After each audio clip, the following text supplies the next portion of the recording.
কল্পনা করুন আপনি ৮০ ফুট উঁচুতে দাঁড়িয়ে আছেন। পায়ের নিচে শুধু কয়েকটা বাঁশ আর দড়ির বাঁধন।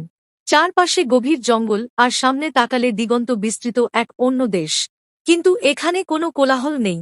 আছে শুধু এক ভয়ঙ্কর নীরবতা। সিঁড়ি দিয়ে ওঠার সময় প্রতিটি পদক্ষেপে আপনার মনে হবে এক রোমাঞ্চকর চ্যালেঞ্জ। বাঁশের ক্যাচ ক্যাচ শব্দ আর উচ্চতা আপনাকে বারবার মনে করিয়ে দেবে আপনি কতটা উঁচুতে। মাঝপথে দাঁড়ালে বুকটা একটু কেঁপে উঠতে পারে। বাতাসের শব্দগুলো এখানে আপনার কানে এসে ফিসফিস করবে। আশ্চর্যের বিষয় হল এই বিশাল কাঠামোটি তৈরি করতে কোনো লোহা বা সিমেন্ট ব্যবহার করা হয়নি। পুরোটাই স্থানীয় বাঁশ আর বেত দিয়ে তৈরি এক ইঞ্জিনিয়ারিং বিষয়। এটি পরিবেশ বান্ধব এবং পাহাড়ের একদম খাঁজে দাঁড়িয়ে আছে। এটি দেখতে সাধারণ মনে হলেও এর শক্তি আপনাকে অবাক করবে। তবে সবচেয়ে অদ্ভুত বিষয় হল এখানকার নিস্তব্ধতা। শহর থেকে অনেক দূরে হওয়ায় এখানে এক অদ্ভুত ভয়ঙ্কর নীরবতা বিরাজ করে। পাখির ডাক আর বাতাসের শোঁ শোঁ শব্দ ছাড়া আর কোনো আওয়াজ নেই। মনে হবে সময় যেন এখানে এসে থমকে দাঁড়িয়েছে।